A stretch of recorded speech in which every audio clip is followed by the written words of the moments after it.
Le Tibredar na crachar na Bútóirí, thugann Clár agus Corcaigh aigear a chéile I Buaicphointí supervalue de áit is le cena semána fé na Mumhan. Bhí Brian Tyres agus Don O'Grady I láthair.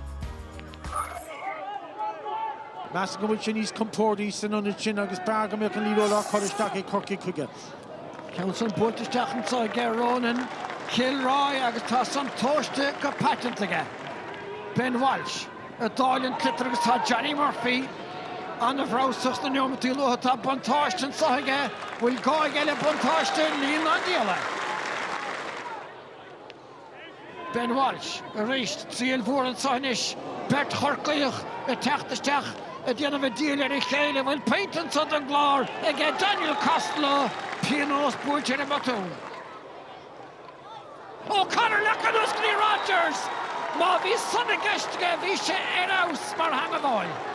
Yeah, Thomas O'Connor agus Címín an son just flicked beyond an son agus Rogers san aiceart agus tríicnig sé go glóite an a scór an son agus massive go méid an Clár géirigh an ceantin úsáid cuminnig agus is féidir. Nashville fragrance agus Zach began tá sé sin aus mar scór agus bhí sé tastáil.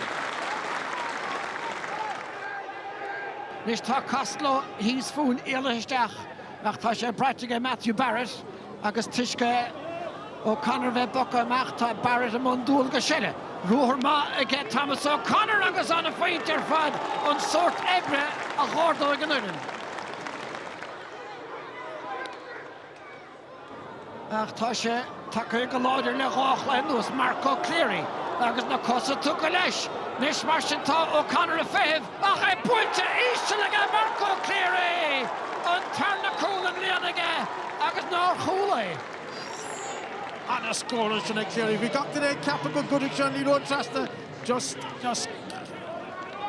Címín an saoirí sin is gachtain ag súl beidir go godig sin agus just chuig sé clébe gáin agus ní héach gibh it trí an son Matthew Barrett stoppa chu leis an a cúil an son.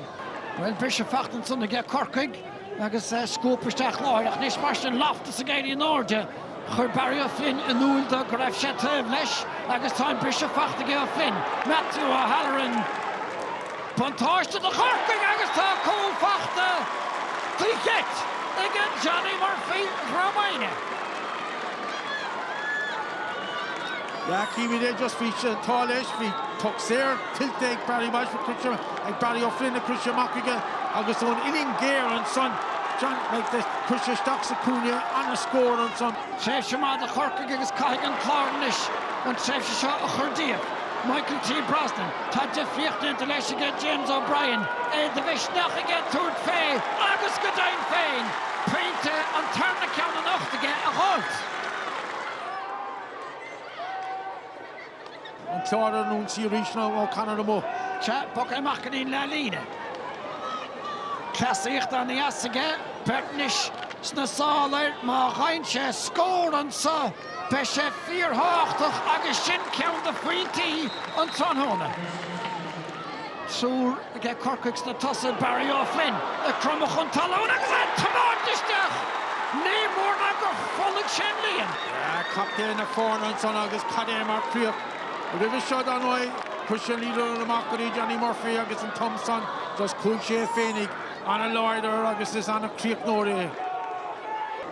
Na tuairteanna a techt dalanis. Thomas O'Connor a dul trasna an Arden son agus tá sin ileisteach Marco Cleary gafa tíbla i móide óir. Tá bhí carm a ríist cúil an tarna ceann ag Marco. Agus a ríist an óid obair O'Connor a ríist. Anna cliste Marco Cleary ach tá go chaing an lasmóchan ní léing an laistig. Sian sugs besha Harry Doherty bheadh sé seo fíorcinúnach sin peitet an sco ag Harry Doherty. An Clár trastan sa an Vertlar Parke Costello Grí Keane. Fred Haggerty. Nada connibh an chlásaíocht chódíanach sa ach tá sé Miltamar Ruhanson agus le live a bháin. Well, Qatar ólas a gomsa chlásaíocht nó tála. Agus tá an Clár take ag a Páircí Chaomh agus an bhartaíonta agus is iad an Clár a bheith a dhéchan de Tibredáin sa Chluiche Leathcheannais